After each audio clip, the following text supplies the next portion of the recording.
Hey, good morning, everybody. We got Lance Frazier, Garrett Anderson. I'm here. I love it, Garrett. Chris Burns, Steve, and Becky Peterson. How are you? Pin it from 307 Off-Road, Gillette, Wyoming. I like Gillette, Wyoming. That's a pretty place. I have a friend who's moving up to Gray Bowl. Do you know where Gray Bowl is? Anyway, she's actually, I think she's there already, working for the Forest Service up there. Extremely busy here in Kansas. Yes, it is getting busy here. You can't see it, but just out of frame here. I'll let you guys in on what's happening over there. So it's going to be nuts. Kim Jackson also coming in from Wyoming. How are you, Kim? It is great to see everyone here at the Gospel of Two Wheels. Where the coffee's hot, the bikes are fast, and your comments are absolutely ridiculous. I love you people so much. Punk Rock Club, I love you the most. If you don't know what Punk Rock Club is, it is all the people who stay to the very ends of our videos and then give us a rock and roll sign. Chris Kinberg, I'm sure you are super busy in Havasu. Extreme Customs, how's it going? There's my dad, Scott Sprouting. I love you, Dad. 5280 James coming in. How is everybody doing today? If you're new here, if you're brand new and you're watching this for the first time ever, this is our little podcast that we do every Thursday at 8 o'clock Mountain Time. And we talk about dirt bikes. Today, our topic is hard enduro. Chris Kinberg is going to be excited to talk about that because he is better at that than I am. But I'm coming for you, Chrissy. I'm coming for you. Chris Burns, what's happening? Two-stroke addict all the way from Australia, man. Good day. How are you? One of these days, I will get there. I am like focused forward on getting to New Zealand and Australia in the next 4 to 5 years. Shoning, what's happening, man? How are you, dude? It is a beautiful day in Western Colorado. It's chilly. It's funny. As we were driving into town to drop my kids off, the sprinklers were on for the city, and it was frozen because it was just cold enough to freeze. Dave Brayman, what's happening? So it is chilly this morning, but it is sunny and it is going to be absolutely perfect tonight for the Thursday night ride. We're going to be taking it easy tonight because we're going racing. I will not be riding that bike tonight because it's all prepped and ready. Actually, I got to wash it. It doesn't look that bad from this distance, but it's dirty. Got to wash it, get it ready to go racing this weekend for Weeby. We're going down to Farmington, New Mexico to ride sand whoops all day. But we're going to be taking it easy so we don't break anything or anybody before the race. So that's what's happening this weekend, the Thursday night ride. I said we're going to be hanging around the Adobes, just cruising around. What am I trying to say? There will be lots of groups. If you want to go out and hammer down, come on out because there'll be folks out there that want to go fast. We're just going to be chilling and just getting a ride in, getting loosened up. And then coming home and doing a whole bunch of packing because we're going to leave tomorrow afternoon for there. Jacob, what's happening? Bruce Kennedy, how's it going?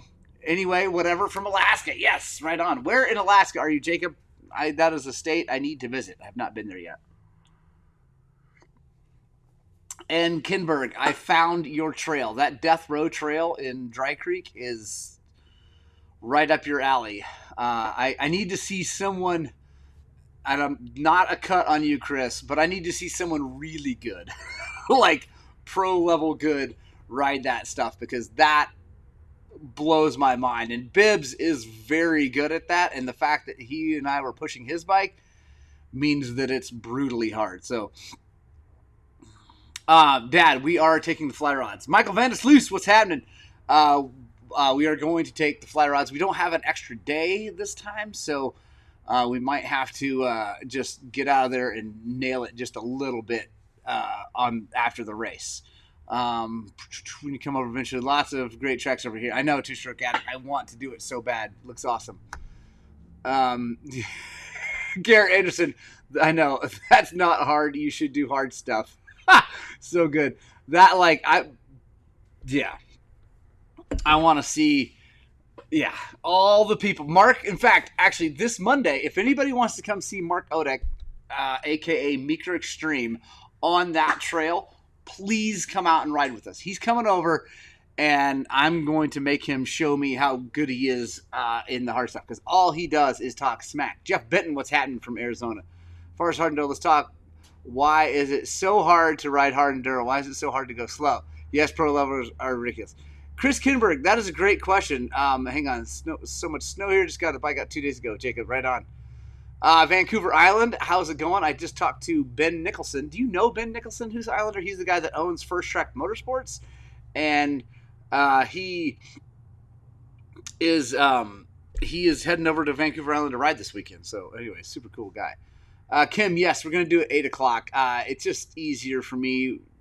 I mean, the kids are going to be not in school, but yeah, 8 o'clock, it makes it easier. Dat Son coming in from Kremling. There we go. And Chris, we're coming back to your thing. Off-topic question. Your father is being a lawyer. Did they try and steer you towards the law career? No. Tiffany Fuel, what's happening? No, Bruce Kennedy. My father did not try to steer me towards a career of law. First of all, actually, he steered me away from law because he knew me. My father and I actually have a very good relationship and have my whole life. And so he actually knew me well and knew that was not going to be a good job for me. I think, Dad, and maybe you can comment on this, but, well, it doesn't really matter exactly what you said, because all I remember you saying was you need to find something that you really, really, really want to do for a living, and do that, because if you don't, you're going to suck at it. So something like that. So that's why I'm here. That's why I do what I do. Garrett Anderson, let's do it. Paul Antsy, coffee is so good. I agree. Garrett, yes, he did know from an early age I was a hooligan. 100%. So yeah, that's how that. I just had a hard enduro here, 60 race, 6 finish. Tristan Hart won it. Nice, Who's Islander. That's gnarly. So let's talk about hard enduro and my foray into that sport. I think if you guys are on YouTube and you watch my stuff, you now know that I'm taking it seriously.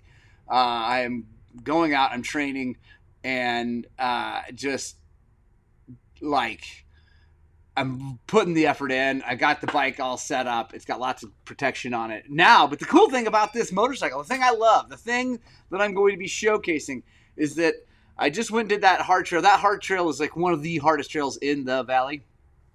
And I did that, and now I put a sand tire, there we go, Kinda Sandmad tire back on it, and we are going to hammer down in some sand whoops going fast.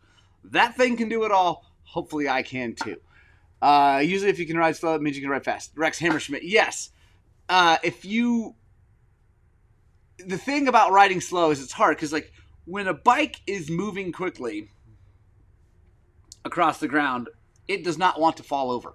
Generally, I mean, that's why you can ghost ride, jump off, and it'll just keep going until it slows down enough, and then it'll fall over. That is the nature, because of the gyroscopic effect of the wheels, the inertia of the bike, all that physics. But then inside the engine, the faster the motor's revving, the more it wants to stay up too. Again, it's gyroscopic effect. That's why 2 strokes feel lighter than 4 strokes, because there's less gyroscopic effect in a 2 strokes. So you can flick it easier. All those things, all that science, right? So that is why, for a lot of us, it's harder to ride slow, because the bike wants to fall over, and you require my balance to keep it upright. So it's tough. The trust in the rear tire and using the low end of the bike in hard enduro takes a minute to learn. Yes, Jeremy Schoening, it does. And like I said, that for me, one of the things. Oh, and someone asked earlier how many hours? 70. Actually, a little over 70 on that already. So one of the things that I struggle with is that balance, like almost coming to a stop and then being able to pop up. And that's just practice, right? I don't do that. Like I can wheelie over stuff if I kind of wheelie, bam, and hit it, and pretty big stuff. I can get over it and do pretty well. It's that like no run at it, big giant lip, and like launch the thing. So it's tough. It is hard to ride both slow and fast, 2 different techniques. Chris Kimbrick, I agree. It is slow, although I think if you can ride slow, generally it's easier, I think, to transition into fast than if you're fast to transition into slow. That's just my personal, because I'm not trying to say I'm fast. I go pretty good in the high-speed stuff. and it's been very tough for me to get better at the other stuff. Crash hard, yeah. You for the new suspension on 24XC. Still think the XC is somehow oil injected. Have a deposit on one. Tyler Riggs. Yeah, I've heard that the 24XCs are going to have a closed chamber like the 6500 kit. That's what we're hearing through the grapevine. XCWs absolutely will be oil injected. I think they have to do it to meet any kind of emission standard. And yes, the short legs makes a difference. And like Foxy Bibbs, he's got short legs. He's not a tall guy, and that's the one time he struggles. Nice, Matt Andreas. Nice with the turkey hunt. Nice job, dude. Right on. Congratulations. Enjoy that. It's going to be tasty, tasty, tasty. So, what was I saying? Anyway, the whole slow, it's a fun thing for me. I still really like to go fast. Like, I just like going fast. Oh, I was going to say Foxy Bibbs. He has a short inseam. And so when it gets really, really hard, like that Death Row Trail, where it's just like, I mean, obviously the camera doesn't do it justice. That thing is out of hand. I was going to fly the drone, which helps a lot, but I just didn't. I ran out of effort. Couldn't do it. Chris Kinberg, thanks, man. Why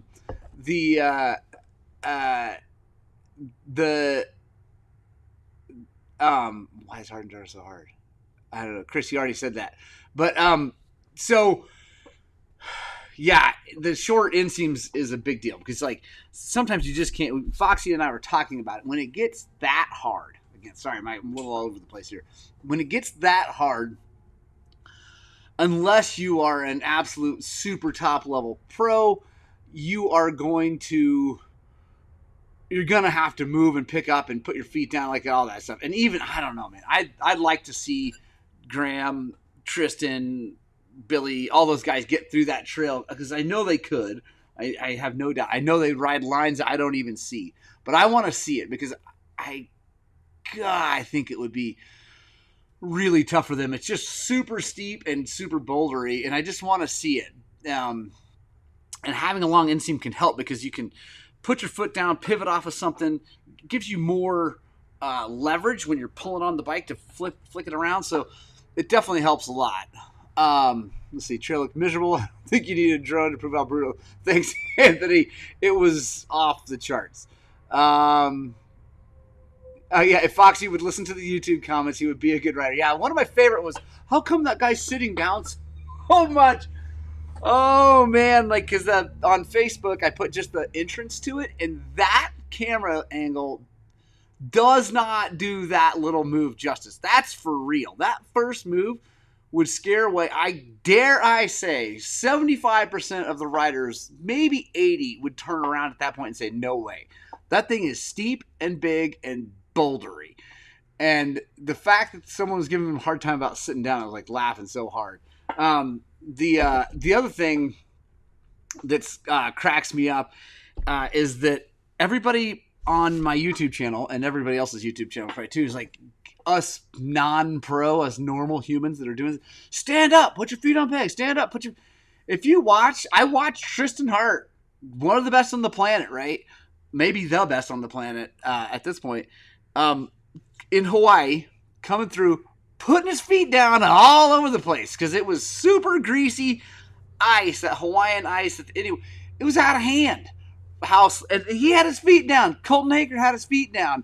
So knock it off. I mean, obviously, if you can keep your feet on the pegs, it's better, 100%. Knock it off, everybody. You have no idea how hard it is. Anyway, so yeah, giving Foxy Bibbs a hard time. I would love for those people to come ride with him. Riding the Silver Class, the Silver Kings this year, B class is a trail last year. Right on, Trail Nerds. I'm going to ride the 40 Expert. I haven't entered yet because it's so expensive, but I'm going to ride 40 Expert because that's what I've heard. I'm going to make it hard and suffer. I noticed in comparison to your video, the pros often sit and analyze for a while, then blast up a section. So yeah, stop, analyze, and repeat. Yes, Bruce Kennedy. I think that is true. Also, I did not include all the time I sat wheezing and suffering So I was sitting and analyzing, just not in a way that could make it like it wasn't helping me. But yeah, no, I think that the guys that are really good, they analyze, they look at the whole scene, they see the line, and then they go for it. Shunning going to TKO, yes. That's going to be awesome. That was the cool thing about Hawaii. Got to stand in the course and watch those guys. It was awesome. Crash Hard, you need to come ride it. It'll be a lot of fun.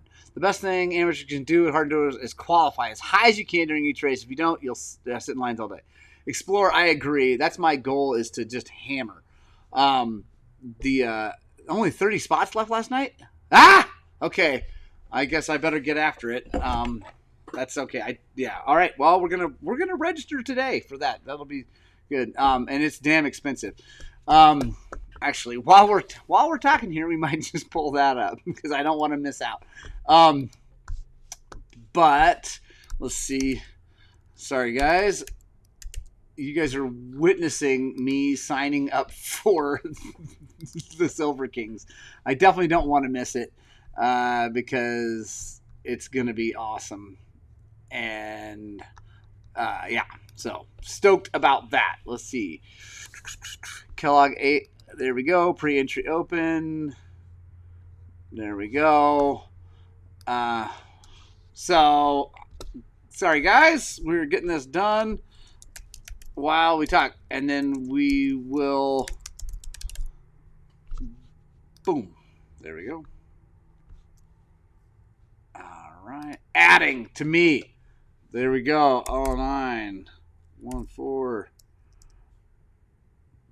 Boom. What year do you guys think I was born? Update. There we go. Class. 40 expert. 756X. Add class. That is stupid expensive, but we are getting it done. Sorry guys for the delay, but I don't want to miss out. After hearing that, it made me nervous. So, boom, we're in. All right. Sorry for the delay, guys. You can talk about 1929. Close. Mark Reber, yes, we're coming to Farmington. What beta would you recommend in the 300? What do you mean? I would say the RR race. How much is it after taxes and everything? It was $275. Kim Jackson, no. Didn't mean to scare you, but sign me up as well. Sorry, Explorer, but I'm signed up. 1969. No, my brother was born in 69. He's older than I am. Let's see. Asthma inhaler next time, Bruce Kennedy. It was not asthma. It was just the suffering. And Paul, yes, that is my favorite thing. I can't wait to, and my cardio, Garrett, is getting there. It's 275 Crash Hard. It's crazy. And 5280, you are right. 1975. It is the best year. I am 47 years old. That's why I consider doing 45 plus amateur, but Trail Nerds with Matt Andres, you convinced me. Kinberg, I'm not that old. Yeah, $40 is a gate fee, right, Garrett Anderson? I think you pay that when you get there. So it's dumb expensive.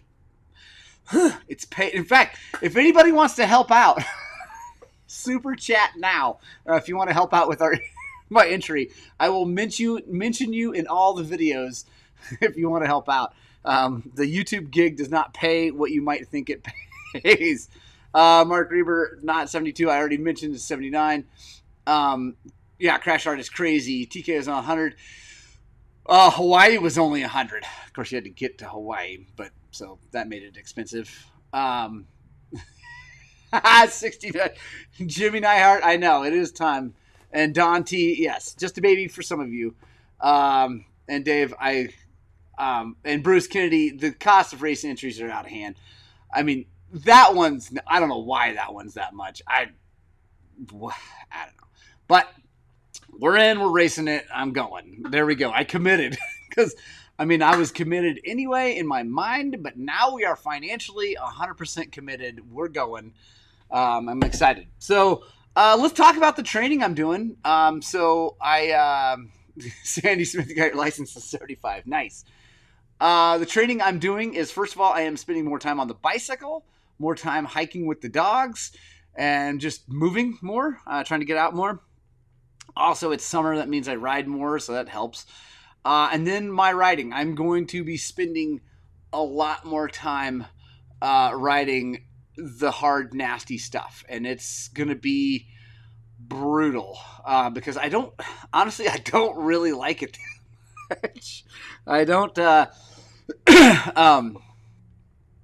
I don't really love it, but I'm trying to lean into it and embrace it because I know it will make me a better rider overall. Grit.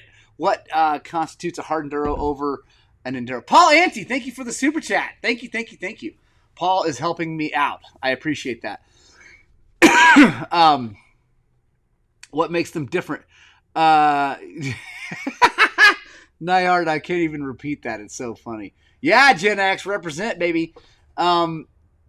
What makes it hard enduro? First of all, they make the course so freaking brutally hard that only a few are even going to finish it. Ed Dugan, thank you so much for the super chat. I got to make sure I'm going to write these down because I am going to mention you guys in all these prep videos. All of you who are kind enough to give me money, I very much appreciate it, and it really does make a difference. So we got Paul A, we got Ed D.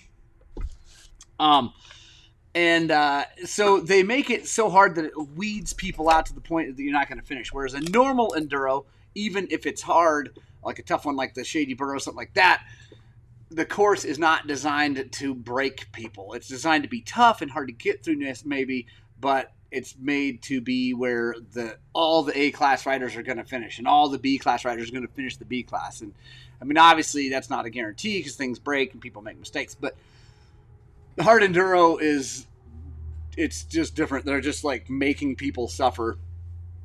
Practice lifting up bike or lifting weights. So that's the other thing I'm doing is a lot of kettlebell action. I've not only, hey, Dave Brayman, thank you so much for the super chat. Thank you. Dave, we're going to put you in here.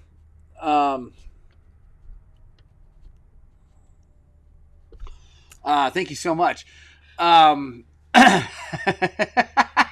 Scott Phillips, 47 race as much as possible because you're riding a diaper with a bull rider vest. Oh, I love it. Scott, I absolutely try to race as much as possible, and I try to race as hard as stuff. Hey, Roger Hurd, what's happening? Try to race hard stuff, fast stuff. The thing is, hey, Garrett Anderson, thank you so much. Thank you, Garrett. I appreciate it. You guys are making my day, honestly, especially after that entry fee. That hurt. Thank you so much. But I know, guys, one of my friends, the guy who taught me everything I really know about racing in Mexico, is Richard Jackson. He's even raced that race, the 1,000 more than Roger Hurd, who's here. Richard taught me a lot, and the last time I raced, he was there racing with guys that were, one of his teammates was 80. So I plan on racing until I cannot breathe any longer. I do kettlebells, more cardio. I got to get back on the cardio. Kim Jackson, thank you so much for the super chat. Thank you. Thank you guys so much. Honestly, this is huge. Getting you guys all in here, we'll get you on the thing.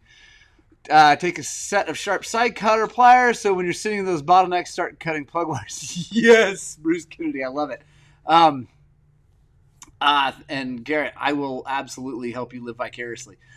So I have like a mental plan for all the bottlenecks because I cannot stand watching that. Like that is the thing about hard enduro that drives me crazy. And I get it. They want the thing to be hard. I understand, but I don't like that. Like, I don't want to be stuck in bottlenecks. It's not racing to me. That is not racing. That's why, honestly, this may be the very only hard enduro I do. Because to me, sitting in line and waiting for people to get out of your way is not a thing. That's not okay for me in racing motorcycle. I don't mind going to a trail ride that, like with what Bibbs and I did with picking and pulling. That's super cool.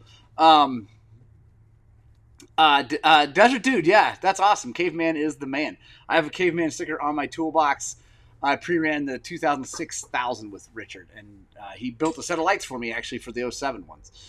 So it's awesome. And Kenberg, my goal is to find a way around, or I'm gonna freaking knock people down. Like when I'm racing a motorcycle, I'm not the nicest guy. I'm not the nicest guy in the world anyway. Let's be honest.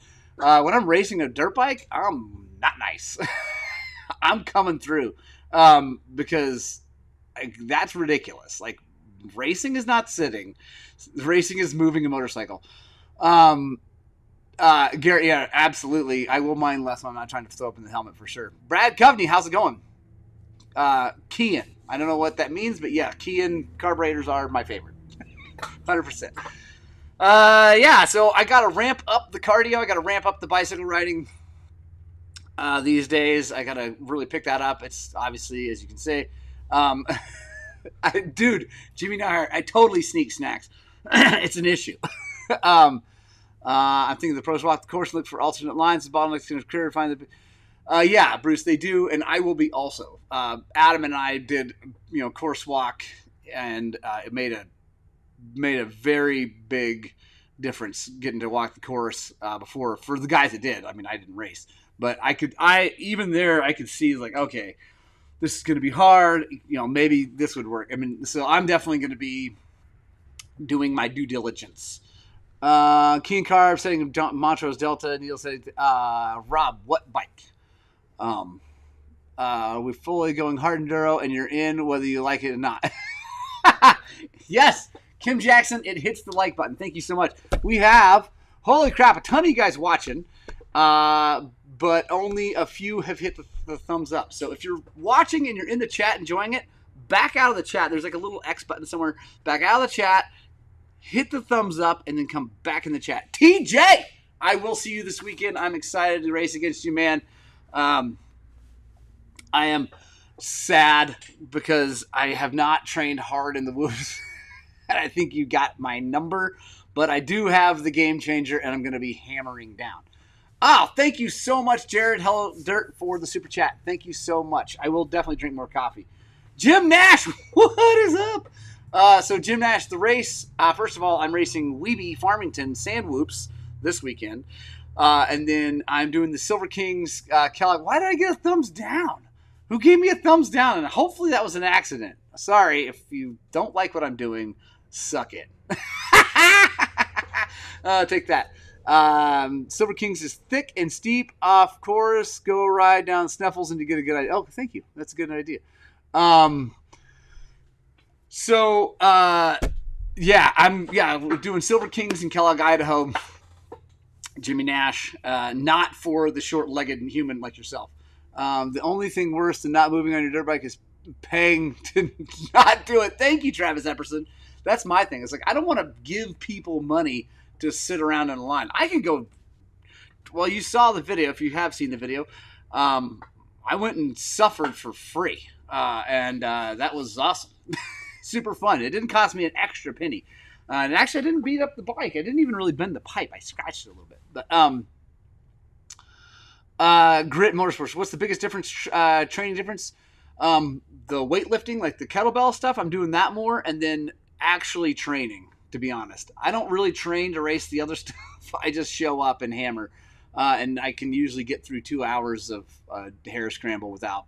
I can still do that off the couch at 47, but the hard enduro is different. So yeah, and it need more sustained endurance and more upper body strength. Like, the thing about a normal race is that if you're a decent rider, and I'm not great by any means, but I'm okay at it, and you focus on balance and all that stuff, you don't put a whole bunch of effort into your upper body. Like, you shouldn't be hanging on too tight.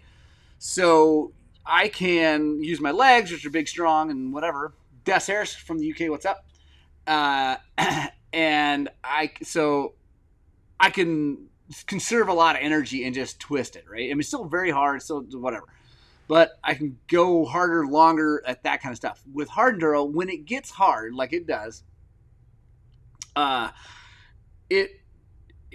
you have to muscle the bike. You have to pick it up.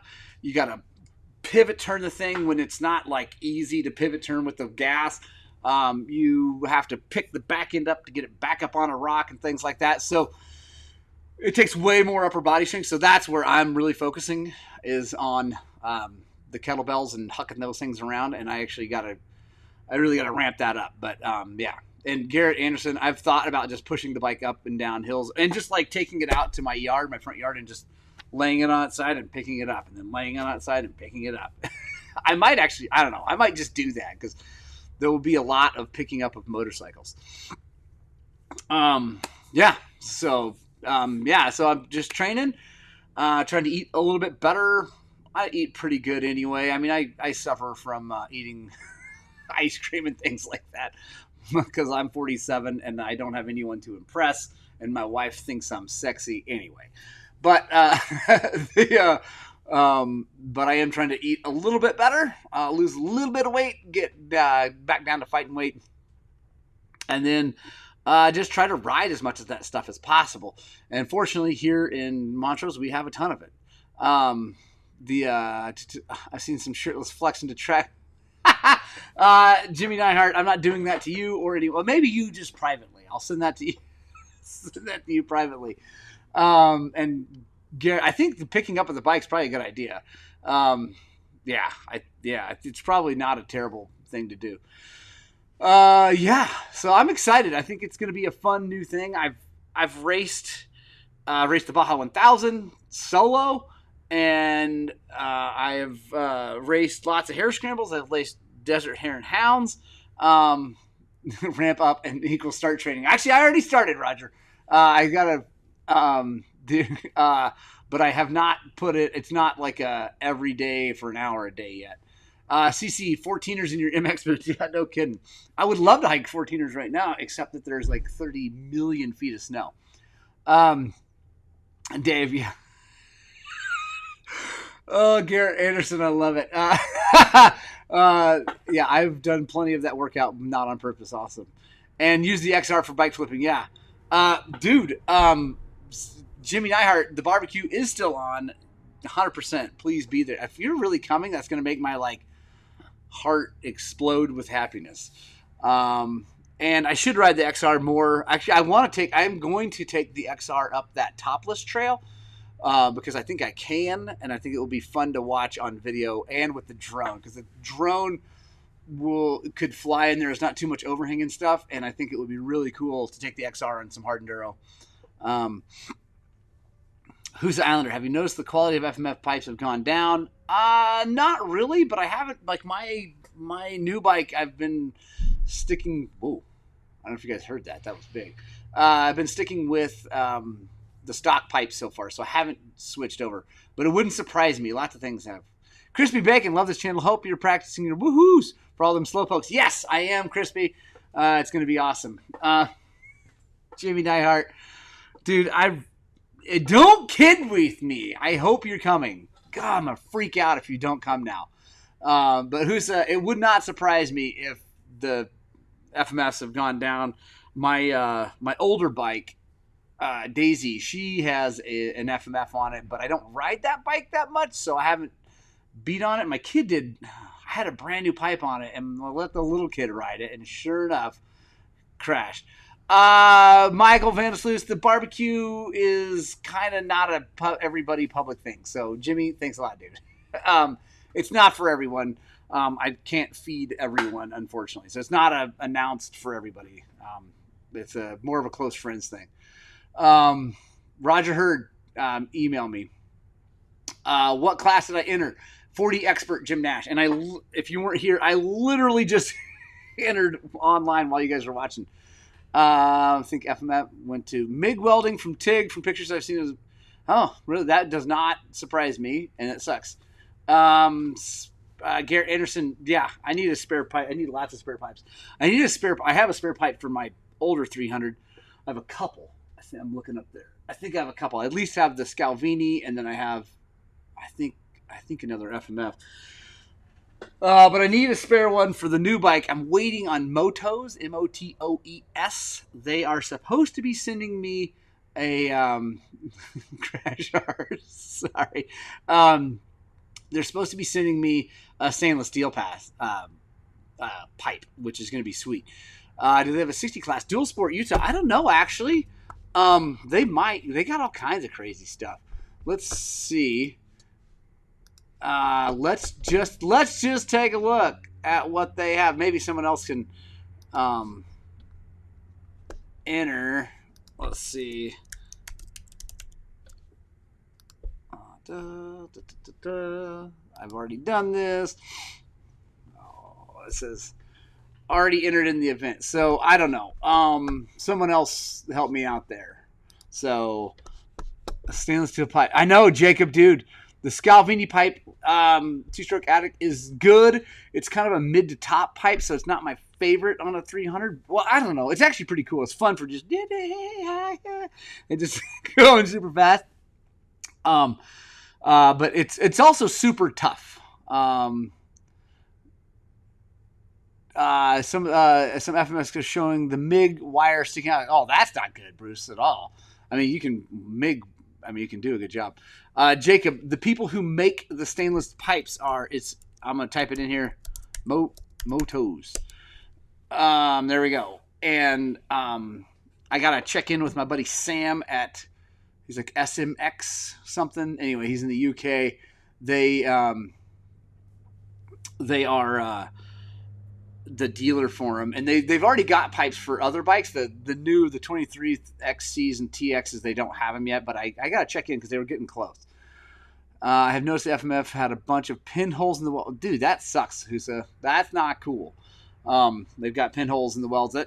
That would make sense if they're MIG welding and not TIG welding, and they've got some young kid they're paying $10 an hour to weld pipes, or piecework, even worse.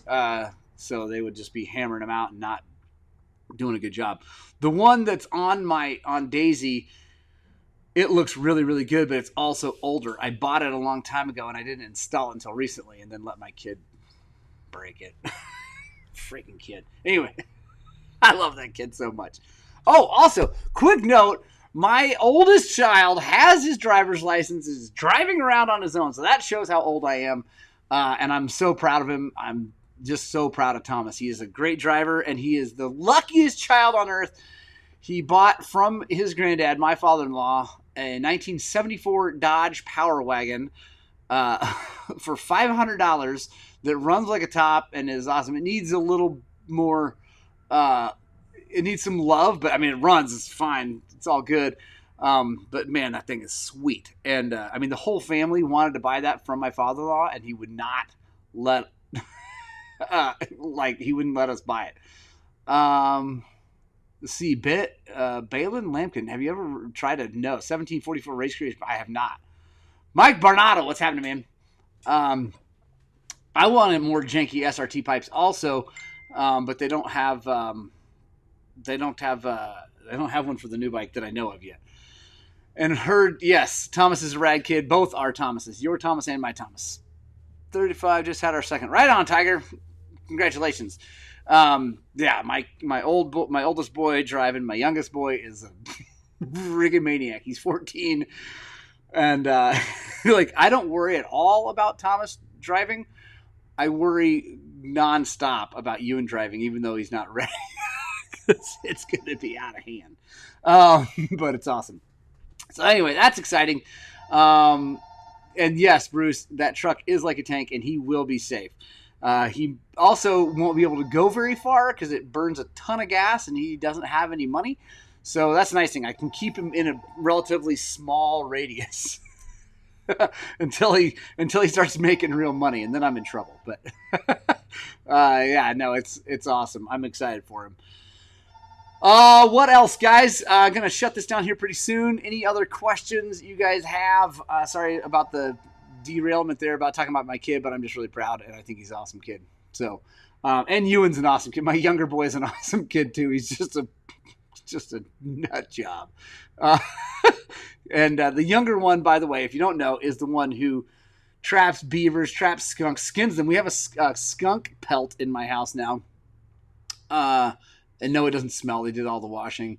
And, he's got his first deer that he's hunted and all that good stuff. So, and now I got to find a 30-06 for myself because I am going to go hunting this year with the kid, and I need a rifle that will shoot a deer or an elk and kill it. Garrett Anderson, yes, he is 100%. Thanks, Bruce. I'm going to have a good race. Here we go. Tiger Erickson popping on diesel 03 YZ450F.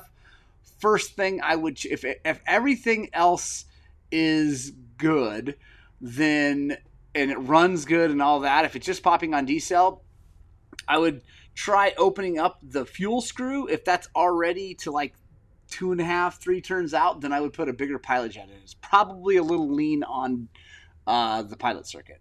And dual sport, yes, I always will talk about my kids. I love them very much. I love my family. I love my mom and dad. I'm surprised my mom didn't chime in. She must be doing something. Anyway, it's awesome. Roger Hurt, practice starts with button only. Yeah, I know. I'm practicing everything. But this weekend's going to be fun. Make sure you guys stay tuned. If you're here on YouTube, make sure you stay tuned. Obviously, we'll be filming the whole race weekend in Farmington. It's actually a lot of fun. It's way more fun than I remembered from the first times I raced it. It's a lot of sand whoops. This bike, though, is going to hammer it really well. Dave Brayman, I love it. Have fun racing. The best advice I can give you is just to have fun. Bruce Kennedy might want to reseal exhaust at the motor as well. That is also true. I just know those 450s always came lean on the pilot. And Tiger Erickson, yes, I do love the Punk Rock Club more than everyone else, except for my family. But everyone else on YouTube, I love the Punk Rock Club the most. Right on. I'm going to Dave Raven, Fuel Screw 03YZ.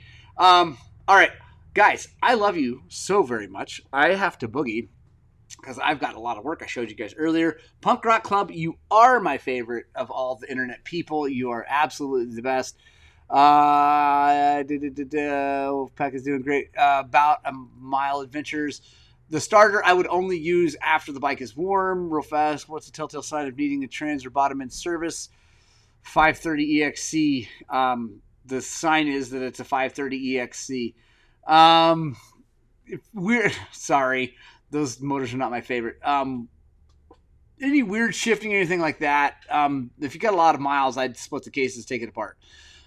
Love you guys. I got to go. Thank you for all the super chats. Paul Ansey, Ed Dugan, Dave Brayman, Garrett Anderson, Kim Jackson. Thank you. I appreciate it. Guys, have a rad day. Make today a rad day. Get out, spread the gospel of two wheels. And as always, I really hope that what we're doing here at Highland Cycles is inspiring you guys to work on, but way more importantly, get out and ride your dirt bikes!